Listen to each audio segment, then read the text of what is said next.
went from 6,000 followers to 45,000 followers in a matter of 4 months. I'm gonna be showing you guys how I did that. Well, telling you guys how I did that. If you don't know me, my name is Drea, and I went from 6,000 followers on TikTok to 45,000 in 4 months. And I'm gonna share some tips that I've learned that have helped me a lot. This is going to be a somewhat quick video. Let's just go ahead and get into it. First of all, I started telling some of my business. Let me tell you something. I've been creating, it's 2026. It's July 7th, 2026. I've been creating content since July of 2023. So about 3 years.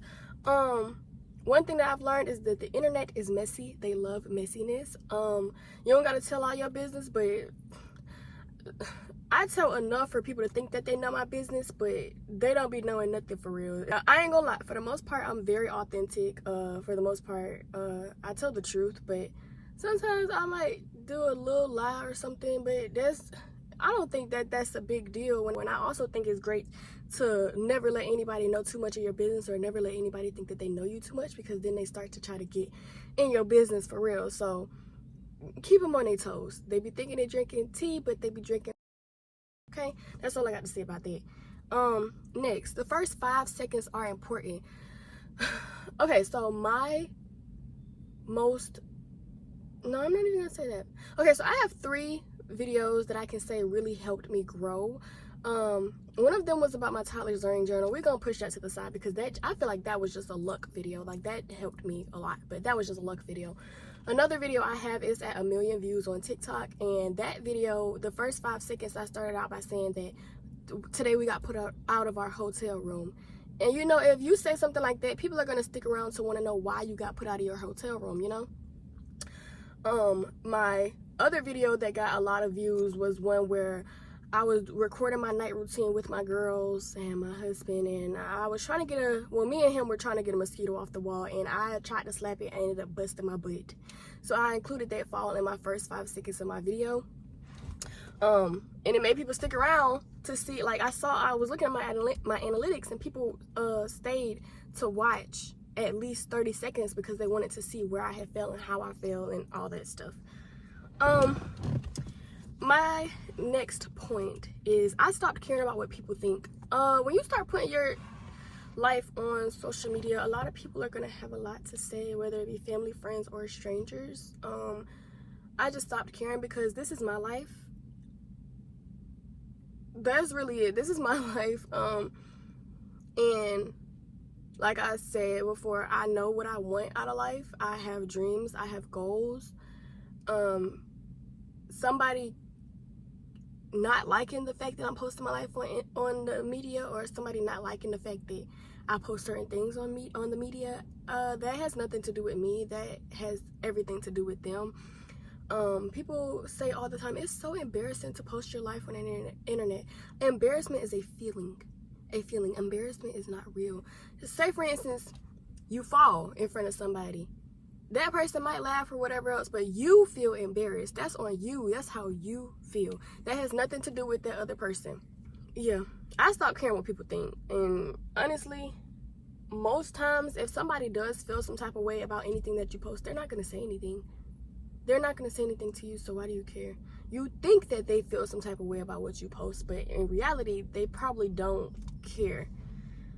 I mean, unless you got some people that, like, literally is like, oh, why are you posting your life on the internet? And today I tell you to tell them, F you, for real. Tell them, you don't got dreams that I got. You know, you scary. You want to live your life how you want to live your life. I'm going to live my life how I want to live my life, because it's mine, okay? Next, I focus on quality over quantity. I do not worry about posting a certain amount of times a day. I feel like that is so important when people talk about how to grow on social media. They're like, oh, you need to post 3 times a day. You need to be consistent. Post this many times a week. Da-da-da-da-da. Me, personally, I post whenever I have a video edited enough to my liking. I am not the one to post just because somebody said post 3 times a day, 5 times a day. Some people out here posting 20, 30 times a day. I'm not doing that. That is a lot of work. And I have not seen, like, every time I was, like, very consistent, like, posting 2 to 3 times a day, I have not seen as much growth as I have when I was posting. Well, now I'm posting, but I have not seen as much growth growth as I have when I post quality content over quantity. So, for example, when I edit my videos or when I do my voiceovers, I focus on the first 5 seconds, and I'm like, okay, these first 5 seconds are very important. We're gonna use this. We're gonna make sure this video is edited to my, what's it called? My standards. Okay, they're edited to my standards, and then we're gonna post it. That's another thing. I worry about posting times to an extent. Usually I post around 9 or 10 p.m. because that's when my babies go to sleep. But other than that, I try not to worry too much about, what's going on up there? Other than that, I try not to worry too much about posting times, because I've had a video go viral that I posted at like 1 p.m. and I've also had a video go viral that I posted at like 9 or 10 p.m. It don't matter to me. Now, I can't say that when you check your analytics, you will see how, like, when your followers are most active. I worry about that to an extent. When I post about what my followers, when I post according to when my followers are active, I try to post more personal content, like a day in the life or something like that, because those are my followers. They want to see my day in the lives. But when I think about getting to that For You page, I don't worry about when my followers are active. I don't, because at that point, I'm not appealing to my followers. I'm appealing to the For You page. I'm trying to get pushed to the For You page. I worry about those first 5 seconds. Okay?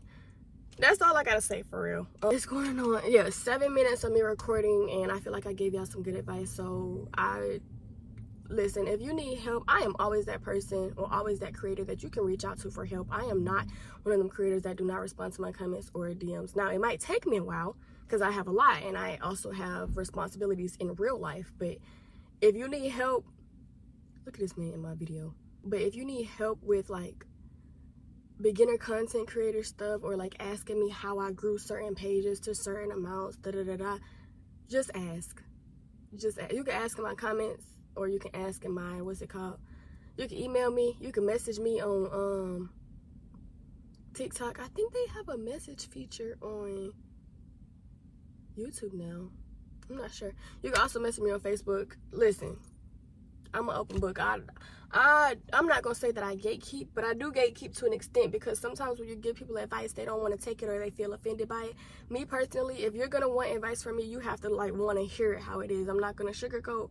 I'm not gonna give you the runaround internet. You gotta be acceptable to taking advice. But that's it, y'all. I hope that y'all stick around and like and subscribe. Comment down below if you're a beginner creator, or if you've already been creating content for a while, and if you just needed these tips. If these tips were helpful, let me know, y'all. I would love to create more videos like this. It's just weird kind of like just sitting down and talking to the camera like this. So yeah, let me know what y'all thinking in the comments, and I will see you in the next video.